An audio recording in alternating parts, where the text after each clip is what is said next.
तो friends, welcome to Gayatri guides. तो यहाँ पे मेरे पास सीटेट का बुक है जिसमें से हमने अभ्यास प्रश्न जो है स्टडी के लिए कुछ प्रश्न दिए गए हैं वो हम यहाँ पे देखेंगे। तो क्या है, तो पहला क्वेश्चन है, देखो, सीखना किसी स्थिति के प्रति डैश को दर्शाता है। ठीक है, तो सीखना क्या है, हमें पता है कि एक्टिव प्रोसेस है जहाँ पे बच्चे क्या होते हैं, एक्टिव होते हैं, है ना, सक्रिय होते। मतलब यहाँ पे आंसर क्या आएगा, ऑप्शन नंबर 2 जो है सक्रिय प्रतिक्रिया जो है वो यहाँ पे दर्शाता है। सीखना मतलब क्या, जहाँ पे हम एक्टिव, किसी भी बच्चे जो है वो एक्टिव जब रहेंगे तभी वो सीख पाएंगे, है ना। मतलब क्या कि सक्रिय प्रतिक्रिया क्या करता है, यहाँ पे सीखना दर्शाता है। सेकंड है, अधिगम के संदर्भ में कौन सा कथन सही नहीं है।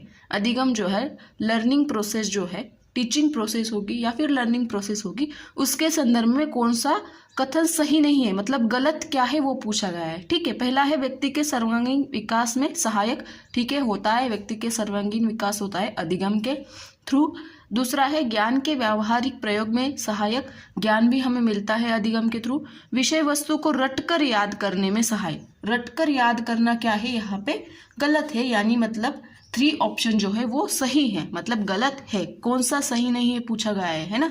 मतलब ऑप्शन नंबर 3 यहाँ पे इसका आंसर आएगा। क्वेश्चन नंबर 3 देखें, भाषाई योग्यता के अंतर्गत आते हैं। क्या आता है भाषाई योग्यता के अंतर्गत, तो पहला है मौखिक अभिव्यक्ति आती है, जहाँ पे हम मौखिक अभिव्यक्ति करते हैं वो भी भाषा में आती है। सांकेतिक अभिव्यक्ति भी आती है, लिखित भी आती है, और 4th है ये सभी, मतलब ऑप्शन नंबर 4 जो है वो यहाँ पे सही आंसर है। 4th है, चॉम्स्की के अनुसार भाषा सीखने के क्रम में डैश खोज भी साथ साथ चलती रहती है। कौन से अनुसार, चॉम्स्की जो है उसने क्या किया है, भाषा के बारे में ज़्यादा से ज़्यादा, मतलब उसने भाषा के बारे में और विचार जो है उसके बारे में उसने उसका जो उद्गाता है वो हम उसे कह सकते हैं। तो उसके अनुसार कौन सी चीज़ें जो है वो साथ साथ चलती है, तो चॉम्स्की के अनुसार जो वैज्ञानिक जो चीज़ें होती है जिससे हम विचार कर सकते हैं वो चीज़ें जो है वो साथ चलती है। 5वां यहाँ पे क्वेश्चन है, आत्मसातीकरण और समायोजन के माध्यम से बच्चा कई रूपरेखाओं का निर्माण करता है, यह विचार है। किसका विचार है, तो हमें पता है आत्मसातीकरण और समायोजन मतलब अकोमोडेशन एंड एसिमिलेशन जो है वो किसका है, तो पियाजे यहाँ पे उसका आंसर है। पियाजे ने ये आत्मसातीकरण और समायोजन के माध्यम से बच्चा अपनी जो रूपरेखा होता है, अपने जो प्रोग्राम होते हैं या फिर कुछ भी उसे करना है तो उसका निर्माण करता है, यह विचार पियाजे का है। ऑप्शन नंबर 3 यहाँ पे सही है। नेक्स्ट है 6 नंबर का क्वेश्चन, बाल्यावस्था में किसी वस्तु तक पहुंचने, उसे पहचानने, बिना किसी सहारे के खड़े होना आदि किस प्रकार का अधिगम कहलाता है। जो बाल्यावस्था होती है मतलब उसको कोई वस्तु तक पहुंचने के लिए या फिर पहचानने के लिए या फिर किसी सहारे के या फिर किसी बिना सहारे के खड़ा होना, मतलब ये क्या दर्शाता है, तो वो क्या कर रहा है, बालक क्या कर रहा है, मतलब कुछ वस्तु पहचान रहा है ना, वह तक पहुंच रहा है, या फिर बिना सहारे के खड़े हो रहा है, मतलब वो क्या कर रहा है, क्रिया कर रहा है ना, कोई तो क्रिया हो रही है उसके थ्रू, मतलब क्या है, ऑप्शन नंबर 2 यहाँ पे सही आंसर है।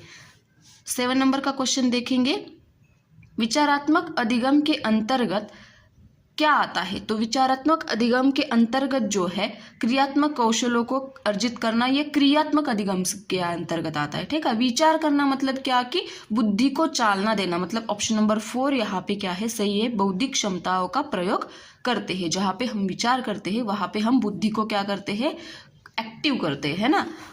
8 नंबर का क्वेश्चन देखेंगे, संकेतों, चित्रों, शब्दों इत्यादि के माध्यम से अधिगम किया जाता है, उसे क्या कहते हैं। संकेत जो है, चित्र है या फिर शब्द है, उसके माध्यम से हम जो सीखते हैं उसे हम क्या कहते हैं, तो उसे क्या कहेंगे हम, शाब्दिक अधिगम में या फिर शाब्दिक अधिगम जो है उसे हम क्या कहेंगे, उसके माध्यम से हम सीखते हैं। 9 नंबर का क्वेश्चन है कि पियाजे के अनुसार भाषा अधिगम व अर्जन के संदर्भ में कौन सा कथन सही है पूछा गया है ना। पियाजे के अनुसार भाषा अधिगम और अर्जन के संदर्भ में कौन सा सही है, करेक्ट है। भाषिक क्षमता जन्मजात होती है, जन्मजात होती है, नहीं होती है ना। जन्मजात कोई भी बालक बोलता नहीं है। वो क्या करते हैं हम, जैसे जैसे हमारे अंदर कोई विकास होता है, परिवेश होता है, मतलब क्या, सेकंड नंबर क्या है, परिवेश के साथ अंतर क्रिया से विकसित होती है ना। जैसे जैसे कोई चेंजेस होते हैं वैसे वो क्या होता है, अंतर क्रिया से विकसित होती है। क्वेश्चन नंबर 10 है, पावलोव के प्रयोग में कौन सा कारक सबसे महत्वपूर्ण है। पावलोव जो है, पावलोव ने क्या है, क्लासिकल कंडीशनिंग थ्योरी जो है वो पावलोव की है, तो उसमें कौन सा कारक जो है वो सबसे महत्वपूर्ण है, तो उद्दीपन जो है हम उसे कहते हैं। क्लासिकल कंडीशनिंग यानी कि उद्दीपन की जो थ्योरी है उसके अनुसार ये सही है। तो यहाँ पे हमने 10 क्वेश्चन जो है वो देख लिए, बाकी के क्वेश्चन जो है वो हम बाद में देखेंगे। 10-10 करके हम यहाँ पे क्वेश्चन जो है वो देखेंगे, ठीक है। अगर वीडियो पसंद आया हो तो लाइक शेयर सब्सक्राइब ज़रूर करना। मिलते हैं अगले किसी नए वीडियो के साथ। Bye bye, take care.